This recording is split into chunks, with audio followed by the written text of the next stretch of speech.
Hey guys, I'm Michael Maloney. I'm an artist based here in New Jersey, and I am a maker and builder. My buddy R2D2, you guys probably are familiar with.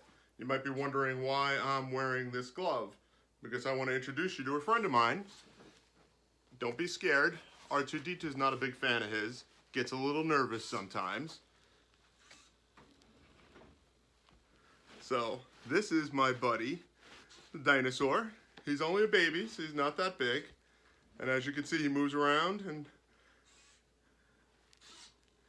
he's pretty fun. So I made him completely out of upholstery foam.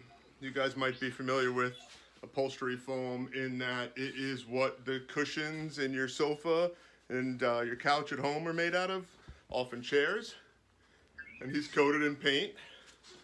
This is not my real hand. My hand goes inside, and I'm able to manipulate his mouth and open and close it. His teeth are made from clay and painted. There's some felt in there, and he's got a tongue that moves around. His eyeballs are made out of shiny Christmas ornaments that are clear, and if you cut them in half, paint them from the inside, it gives a nice eye-like wet quality to them. I make lots of stuff out of found objects and stuff that I have around the house or stuff that's being thrown out and repurposed. This was old upholstery foam that was going to get thrown away. R2D2 on the other hand is made out of a lot of custom pieces. There's some 3D printed parts on him. The aluminum dome is hand spun. All the electronics are based off of existing technology, so there was nothing new that needed to be invented. A lot of you guys might be familiar with controllers like this, and that's how I'm able to control R2. And he's fully remote. He can spin around, he talks, he drives around, and he is based off of a microprocessor that's called an Arduino. So he actually has several. So there's an Arduino that goes to the motor drives to control his feet. There's an Arduino that is running the lights and the dome entirely, so that spins on its own, and his hollow projectors twitch around, and as you see, he's spinning and talking from time to time on his own. And there's also an Arduino in here that runs a little animation that also has a voltage meter on there to tell me what his batteries are currently at. In terms of batteries, he runs on two 12-volt batteries that are like this.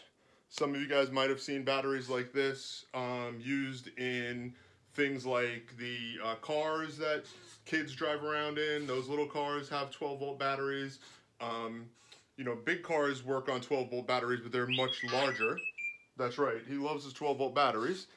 And he has two of these. They provide 5 amp hours each, so depending on how much voltage he's pulling, I'm able to run him for a couple of hours off of those two batteries and take him to events. We go to children's hospitals and charity organizations and things like that.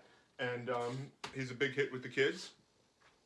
Some of the other stuff that I'm working on, I build a lot of costumes, and I'm going to try to edit some stuff into this video for you guys to see.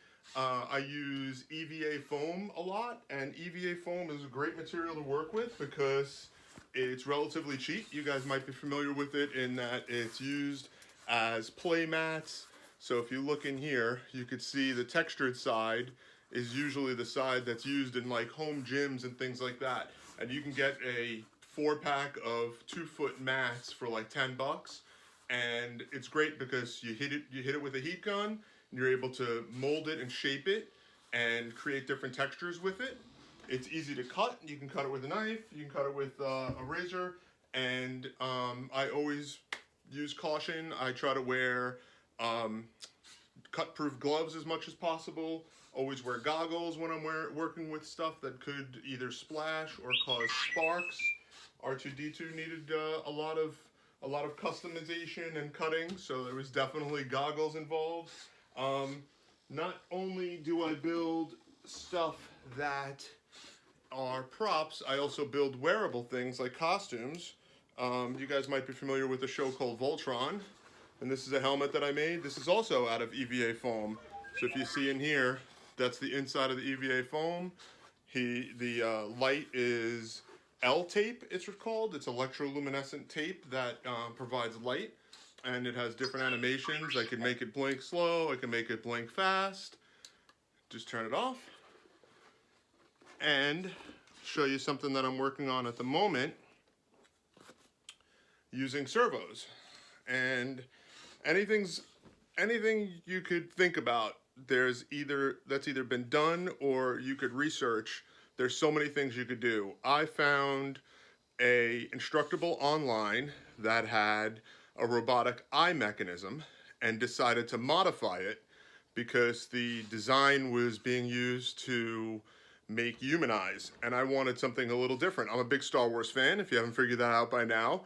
I love Star Wars and I love the creatures and the effects. So with this mechanism, I am going to connect a little joystick, which again, available online and similar to what's used for R2-D2.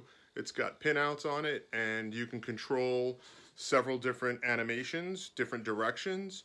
So right now, this eye mechanism has 6 different servos.